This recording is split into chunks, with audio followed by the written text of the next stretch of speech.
Rules को देखते हैं। फर्स्ट रूल क्या है, ठीक है, इसमें ये कहता है कि यदि दो subject as well as along with, together with, and not in addition to, but besides, except, rather than, accompanied by से जुड़ा हो। फिर से एक बार सुन लीजिए, यदि दो subject as well as along with, together with, and not in addition to, but besides, except, rather than, accompanied by से जुड़ा हो, तो वर्ब जो होता है वो पहले सब्जेक्ट के अनुसार होता है। वर्ब जो होता है वो पहले सब्जेक्ट के अकॉर्डिंग होता है। एग्जाम्पल के तौर पर समझाते हैं, निखिल along with his, याद रखिए Nikhil along with his parents is और are going to Science City। जैसा कि हम लोग पता है कि along with यहाँ पे आया है, ओके, यहाँ पे एकदम सा आया along with आया है, ठीक है। ये यहाँ पे निखिल है, ये सब्जेक्ट फर्स्ट सब्जेक्ट है, ओके, और ये सेकंड सब्जेक्ट है, S2 यहाँ लिख देते हैं हम, ठीक है ना। तो जो वर्ब होगा वो आपको फर्स्ट सब्जेक्ट मतलब कि निखिल के अकॉर्डिंग होगा, ठीक है ना। निखिल यहाँ पे क्या है, निखिल यहाँ पर सिंगुलर है, तो वर्ब भी कैसा होगा, सिंगुलर होगा, इसलिए इज और आर में इसका ऑप्शन इज होगा, ओके। नेक्स्ट एग्जांपल से समझते हैं हम लोग।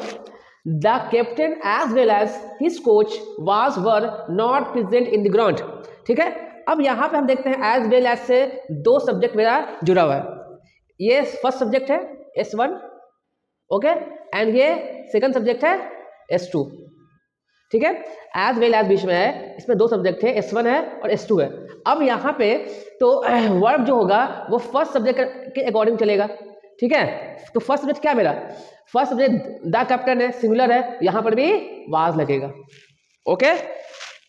सेकंड थर्ड पे आते हैं हम लोग, पेशेंस एज वेल एज। यहाँ पे ध्यान देना है कि एज वेल से जुड़ा हुआ है अगेन, ठीक है ना। तो पेशेंस है, ये बताइए एक सब्जेक्ट है, ये सेकंड सब्जेक्ट है, तो यहाँ पे ये आपको सिंगुलर काउंटेबल नाउन है, तो यहाँ पे इसका यूज करेंगे हम लोग, ओके फ्रेंड।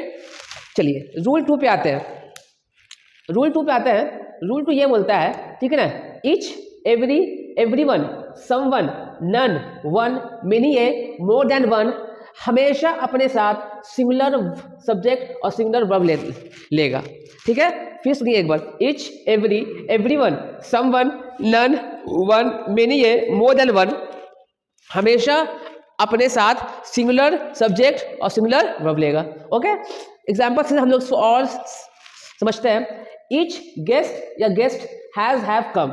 अब यहाँ पे ईच है, ईच का सेंस होता है प्रत्येक, हर एक। आपको सेंस में लग रहा है कि ये यहाँ बहुत सारे लोगों का बात कर रहा है, मगर यहाँ पे ईच के बाद क्या है, ईच के बाद गेस्ट भी है, इसके बाद गेस्ट भी है, मगर हम क्या बताएं कि सिंगुलर सब्जेक्ट आएगा, यहाँ पे गेस्ट पे मानना है, ठीक है ना। जब मेरा सब्जेक्ट सिंगुलर है, यहाँ पे हैज आएगा, ओके। सेकंड एग्जांपल समझते हैं। एवरी बॉय या बॉयज इज या are doing their his work. Every boy या boys is are doing their या हिज वर्क।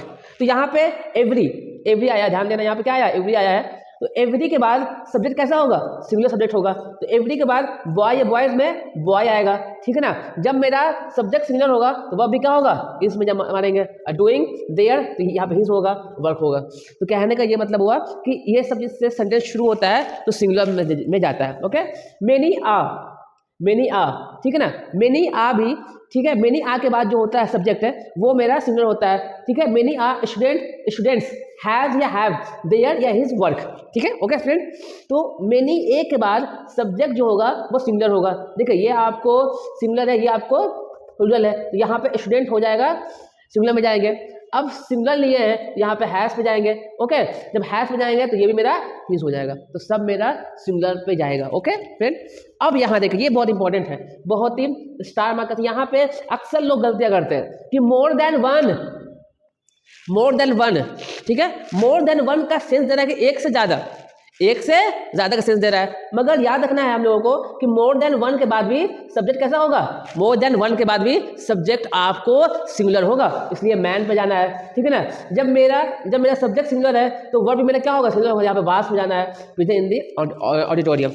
फ्रेंड्स, अगर आपको ये वीडियो अच्छा लगा तो ज़रूर लाइक और सब्सक्राइब कर दीजिएगा, ठीक है ना। इसी तरह मैं आपको total 100 grammars most important grammar rule करवाने वाला हूँ टेस्ट अप के चैनल पे। जय हिंद।